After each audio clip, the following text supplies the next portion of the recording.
Hola Wolframers, ya estamos una vez más aquí en la Academia Wolfram.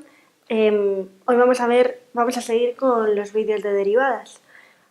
En esta ocasión vamos a ver la tabla de derivadas con las reglas de derivación más simples y luego las propiedades. Y en el siguiente vídeo utilizamos las propiedades y las derivadas compuestas. Entonces, en los anteriores vídeos hemos visto la derivación a partir de la propia definición.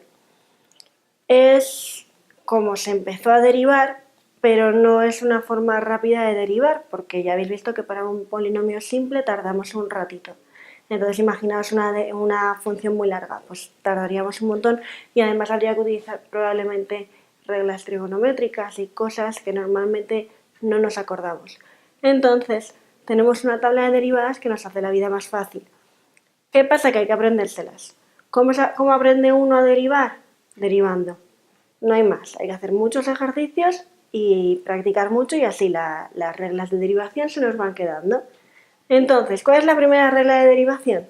Que no es una regla como tal, pero si mi función es un número, la derivada es 0. Entonces, por ejemplo, si me piden derivar el número 3, pues es 0. ¿Vale? Ahora que mi función es una x, la derivada es 1.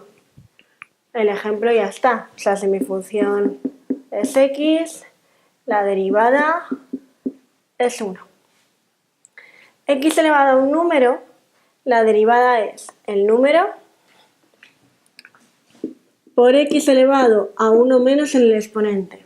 Es decir, imaginaos que mi función es x elevado a 3. Pues entonces su derivada es bajo el 3 y el exponente le resto 1. Ya está, así de sencillo. ¿Que mi función es elevado a x? La derivada se queda igual. Si en vez de ser un e es un número que no sea e, por ejemplo 2 elevado a x, la derivada es a elevado a x, pero por el logaritmo neperiano de la base. Fijaos que esto no se añade en este caso porque el logaritmo neperiano de e es 1, entonces por eso no hace falta añadirlo.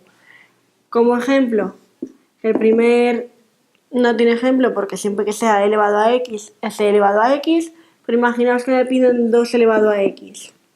Pues la derivada de eso es 2 elevado a x por el logaritmo neperiano de la base. Ahora, si es un logaritmo neperiano, la derivada es 1 partido de x. Y si el logaritmo no es neperiano y tiene base otro número, como pasaba antes cambia, es decir, es 1 partido de x por 1 partido del logaritmo neperiano de la base. Podéis acordaros de que es igual que antes, pero como es 1 partido de algo, me queda 1 partido del logaritmo.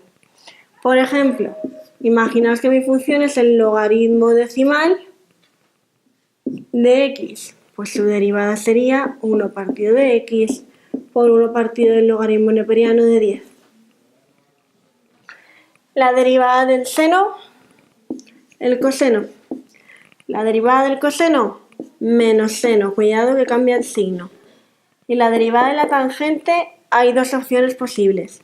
O 1 partido del coseno cuadrado de x o 1 más tangente cuadrado de x.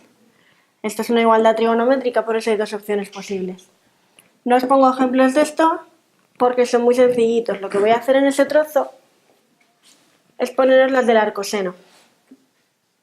Entonces, la derivada del arcoseno de x es 1 partido de la raíz de 1 menos x al cuadrado. La derivada del arcocoseno de x es igual que la anterior, pero con un menos delante. O sea, menos 1 partido de 1 de la raíz de 1 menos x al cuadrado. Y la del arco tangente es 1 partido de 1 más x al cuadrado. Estas tres es probable, sobre todo si estáis en ciencias sociales, que no tengáis que aprenderoslas. Las demás, sí. Y como he dicho, la única forma de aprenderos las reglas es derivando mucho. Así que ahora en el siguiente vídeo vamos a ver las propiedades, vamos a aprender a utilizar las propiedades y a ver las derivadas compuestas. Así que nada, muchas gracias por ver este vídeo tan cortito y vamos al siguiente. Hasta luego.